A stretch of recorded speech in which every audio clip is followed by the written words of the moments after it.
Di kisah sebelumnya, Eng dan teman-temannya pergi meninggalkan Pulau Kyoshi menuju suku air utara. Kemudian mereka rehat sejenak untuk beristirahat dan mengambil perbekalan. Setelah selesai beristirahat, mereka melanjutkan perjalanan kembali. Saka masih terkenang dengan sosok Suki dari Pulau Kyoshi yang telah berhasil menarik perhatiannya. Tiba-tiba Eng melihat seseorang yang dapat terbang. Dia mengira itu adalah salah satu pengendali udara lain yang masih tersisa. Eng kemudian mengamati kemana orang tersebut mendarat. Ternyata dia mendarat di sebuah pulau yang bernama Omasu. Mereka pun menuju Omasu. Sementara itu di tempat Pangeran Zuko dan Paman Iroh dan ditemani oleh Komandan Zhao, sedang mencari cara agar dapat menemukan keberadaan Avatar. Komandan Zhao mempunyai ide untuk menyebarkan informasi kepada semua tentara api, agar Avatar lebih cepat ditemukan. Namun Zuko bersikeras untuk merahasiakannya karena ambisi dia. Hanya dia yang pantas untuk menangkap Avatar. Akhirnya mereka sepakat untuk menyebarkan informasi ini hanya kepada orang-orang tertentu saja.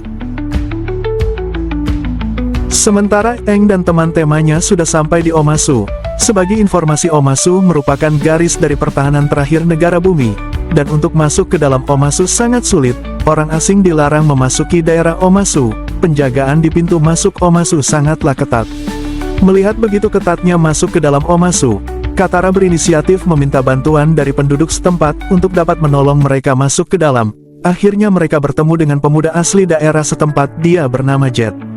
Setelah berbincang-bincang, akhirnya Jet pun setuju untuk menolong mereka.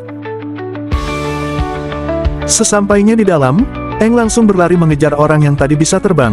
Namun ternyata orang tersebut hanyalah seorang bocah kecil dengan kaki yang lumpuh. Menggunakan perlengkapan terbangnya, bocah kecil itu bernama Theo.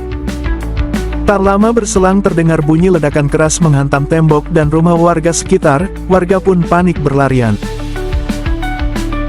Dengan kekuatan pengendalian airnya, Katara membantu memadamkan api yang berada di sekitarnya.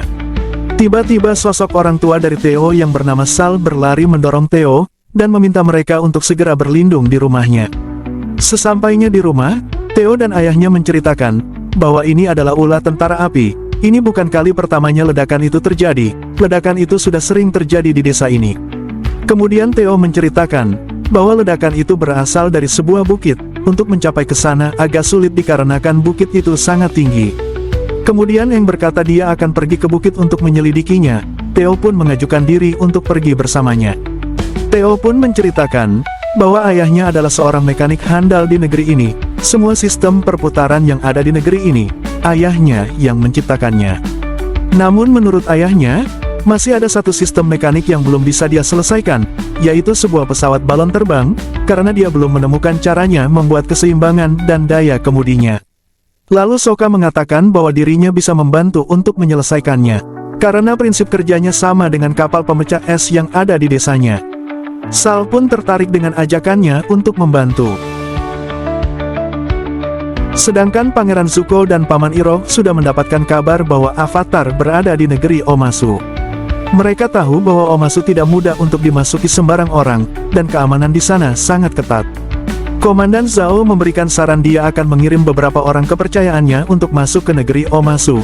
Namun dengan tegas Zuko menolaknya. Dia mengatakan bahwa yang akan masuk ke Omasu adalah dirinya dan Paman Iroh sendiri. Menurut Komandan Zhao untuk masuk ke sana sangat beresiko, dan dia tidak mau bertanggung jawab jika terjadi sesuatu di negeri tersebut. Zuko pun menyanggupinya. Sementara itu ketika Katara sedang berlatih, dia melihat Sal ayahnya Theo sedang menemui seseorang yang misterius.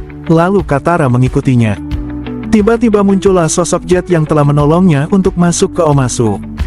Jet mengatakan bahwa Sal adalah seorang pengkhianat. Dia menjual informasi dan alat-alat ke negara api. Kemudian mereka berdua mengikuti orang misterius tersebut. Sebagai informasi, Jet adalah seorang pemuda yang memimpin pasukan pemberontak dari desa yang tidak suka dengan pemerintahan sekarang. Karena pemerintahan sekarang dianggap lemah, sosok misterius itu mulai curiga, dan sengaja mengarahkan ke suatu tempat yang sepi. Jet dan Katara terus mengikuti orang tersebut sambil Jet membawa kedua buah alat perangnya. Sementara itu Eng dan Theo terbang menuju bukit yang dicurigai sebagai persembunyian tentara api. Mereka terbang di atas warga desa, hingga membuat warga heran melihatnya. Katara dan Jet akhirnya bertemu dengan sosok misterius dari tentara api, dan orang tersebut sudah mempersiapkan dan membawa 2 orang temannya. Pertempuran antara Jet, Katara dan tentara api pun terjadi. Jet yang merupakan ketua dari kaum pemberontak sangat mahir memainkan parangnya, sehingga ketiga orang tersebut kewalahan. Katara pun ikut membantu dalam pertarungan tersebut. Hingga ketika Katara dan Jet terpojok, Jet memanggil kawanannya untuk membantu. Seketika kelompok Jet datang dan turut membantu. Akhirnya pertarungan dimenangkan oleh Jet dan timnya. Di tempat lain Sokka dan Sal sedang asik merakit sebuah perahu terbang. Perahu itu menggunakan sistem yang diadopsi dari perahu pemecah es. Sal mengatakan bahwa Sokka merupakan mekanik dan pemikir yang handal. Sokka mengatakan dirinya lemah dalam bertarung. Kemudian Sal mengatakan bahwa banyak negeri yang memiliki petarung namun, sedikit sekali yang memiliki mekanik dan para pemikir, maka jangan sia-siakan bakatnya. Di tempat lain, Aang dan Theo sudah berada di puncak bukit. Mereka berdua memasuki gua yang menurut Theo merupakan tempat persembunyian dari tentara api. Kemudian Aang mulai menelusuri gua tersebut. Dan ternyata didapati sebuah galon bekas bahan bakar untuk membuat bahan peledak. Aang berpikir bahwa ini bukan perbuatan dari tentara api, ini merupakan adu domba dari seseorang. Kemudian Aang bergegas untuk turun dan kembali ke rumah Theo.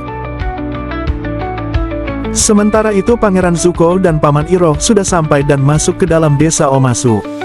Mereka menyamar dan berpakaian layaknya penduduk lokal setempat, agar kehadirannya tidak dicurigai oleh para penjaga pengendali bumi. Ketika Aang sudah sampai di rumah, Aang menceritakan semua yang dia temukan di puncak kepada Sokka. Tak lama berselang Katara pun tiba di rumah. Dia menceritakan bahwa Sal ayahnya Theo itu seorang pengkhianat. Dia menjual informasi ke suku api.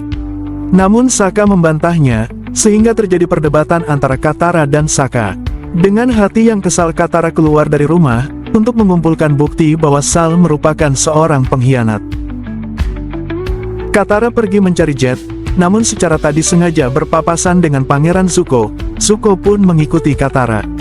Katara yang tidak mengetahui diikuti Zuko, akhirnya bertemu dengan Jet dan bertanya semuanya kepada Jet. Jet pun menceritakan semuanya kepada Katara, bahwa dirinya yang membuat kekacauan itu. Dia mempunyai tujuan untuk mengkudeta pemerintahan, karena menurutnya, raja yang sekarang sudah pikun dan sakit-sakitan sudah saatnya digantikan. Dengan kelemahan dari pemerintahan sekarang mengakibatkan para prajurit api bisa masuk begitu mudah. Dia merencanakan akan membunuh raja, dengan cara menukar kotak yang dibawa oleh Sal dengan sebuah kotak yang berisi bahan peledak. Dia juga mengatakan bahwa Sal sekarang sedang menuju ke istana untuk bertemu raja. Katara pun langsung pergi berlari pulang ke rumah. Sesampainya di rumah Katara menceritakan semuanya, dan dia berkata kita harus menghentikan aksi dari para pemberontak. Aang, Sokka dan Katara langsung menuju ke istana. Akan tetapi saat mereka keluar, Pangeran Zuko sudah berada di depan rumahnya dan menghadang Aang. Dia mengajak Aang untuk berduel. Aang menyuruh Katara dan Sokka untuk terus melanjutkan menyelamatkan raja, sedangkan Aang yang akan menghadapi Zuko. Katara dan Sokka akhirnya pergi menuju istana dengan menggunakan lift menuju istana. Sesampainya di pelataran istana, Katara melihat Sal sedang membawa kotak yang akan diserahkan kepada raja. Katara juga melihat di atas pepohonan ada seorang pemberontak yang siap memanah dengan panah api, yang diarahkan kepada kotak yang sudah berisi bahan peledak. Kemudian Katara menggunakan kekuatan pengendali airnya untuk menghalau panah api tersebut. Akhirnya panah tersebut berhasil dipadamkan. Di tempat lain, Aang dan Zuko masih terlibat pertarungan. Mereka bertarung di antara kerumunan warga. Aang hanya mengulur waktu dan menghindar dari serangan Zuko, hingga memancing amarah Zuko. Pangeran Zuko pun tersulut emosi, hingga dia mengeluarkan pengendalian apinya di tengah kerumunan warga. Sehingga warga pun berteriak bahwa ada kaum pengendali api, sehingga para penjaga pengendali bumi di desa tersebut berdatangan untuk menangkap para pengendali api. Penjaga mengatakan untuk menutup pintu gerbang dan menangkap pengendali api. Paman Iroh menyuruh Zuko untuk pergi dan keluar dari pintu gerbang sebelum tertutup. Sementara dia mengalihkan perhatian para penjaga pengendali bumi, dengan mengeluarkan api yang begitu besar. Situasi di desa itu berubah menjadi kacau. Para penjaga mencari para pengendali api, hingga akhirnya para penjaga mengira bahwa Aang adalah pengendali api. Sampai kemudian kedua kaki Eng dikunci oleh tanah dan Eng pun tertangkap. Bagaimana kelanjutan ceritanya? Tunggu di video berikutnya.